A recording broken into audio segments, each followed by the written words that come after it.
You're almost at the top of the stairs, and you speed up. You didn't decide to. Your legs just go faster on the last few steps. You don't look back. You never look back. There's nothing down there. You know that. You do it anyway.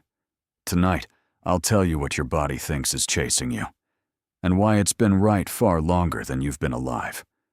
Watch yourself next time. On a normal staircase, in the dark, you climb fine, until the last 3 or 4 steps. And something shifts. Your pace jumps. Your hand grabs the rail. You take them 2 at a time. Why do the last steps, the ones closest to safety, scare you the most? Because to your brain, that's the finish line. And every prey animal on Earth does the same thing. When safety is in sight, you don't slow down. You sprint. You're not climbing stairs. You're finishing an escape. And the thing you're escaping isn't up there with you. It's below. Think about where the danger always came from on a staircase. Never above you. Below. Behind. Down in the dark you just climbed out of. For most of human history, the lowest, darkest place, the pit, the den, the ground itself, is where things waited. Things with teeth that hunted from below. So what is actually down there, in your basement, at 2 a.m.? Nothing. You know it's nothing. But the part of you that runs isn't asking your opinion. It already decided the dark at the bottom of the stairs is where you die. So it runs you up, toward the light, away from the floor, which is why the fear grabs one part of your body first. If you've ever done this and felt insane for it, you're not. That's the whole point of this channel. Subscribe, and we'll keep dragging your oldest instincts into the light. Here's the strangest detail. When you run upstairs in the dark, where do you feel it?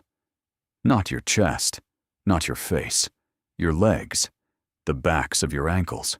That crawling certainty that a hand, or something worse, is about to close around your foot and pull. Why there? Because a predator striking from below on a climb hits the lowest thing it can reach, your feet, your ankles. For a million nights, the animal that caught an ankle on the way up got a meal. So your brain wired your legs to panic first, to yank them up out of reach before your mind even catches up. That flinch isn't weakness. It's your oldest alarm, firing exactly where the bite would land. And notice the one thing you never do while it fires. You never turn around. Every instinct screams to look, to see what's behind you, and you refuse. You keep your eyes up, and you climb. Why won't your body let you look back? Because looking back costs time, half a second, a stumble. And for a human being chased in the dark, half a second was the whole difference. The ones who turned to check, who had to know, froze for that instant and got caught. The ones who just ran and never looked, lived. You don't look back on the stairs because you're running the exact program that kept them alive. But there's a reason it only fires going up. Ask yourself why it's always up. You don't panic walking across a dark room. You panic climbing. Because, for the animal you used to be, up meant safe. Trees, ledges, high ground.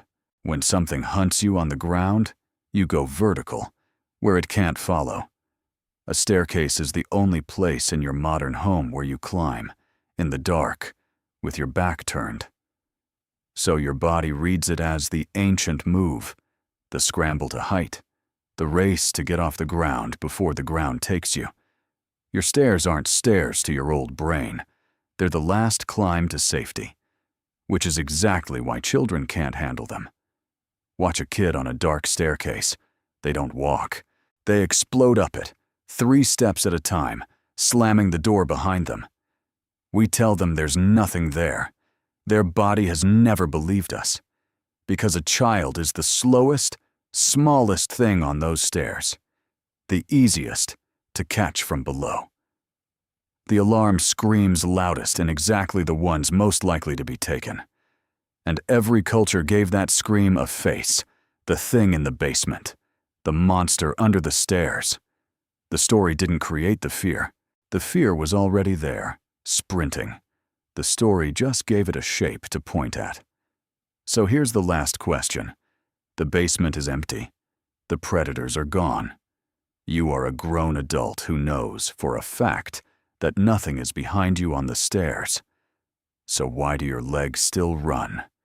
Because the ones whose legs didn't, the people who strolled up calmly, who looked back, who trusted the dark below, aren't here. Something took them on the climb, and their calm was never passed down. Yours was. You sprint the last few stairs because your legs remember a race you never ran, and won. So run up them tonight, not because something's there, but because the fastest ones are the only ones who ever made it to the top.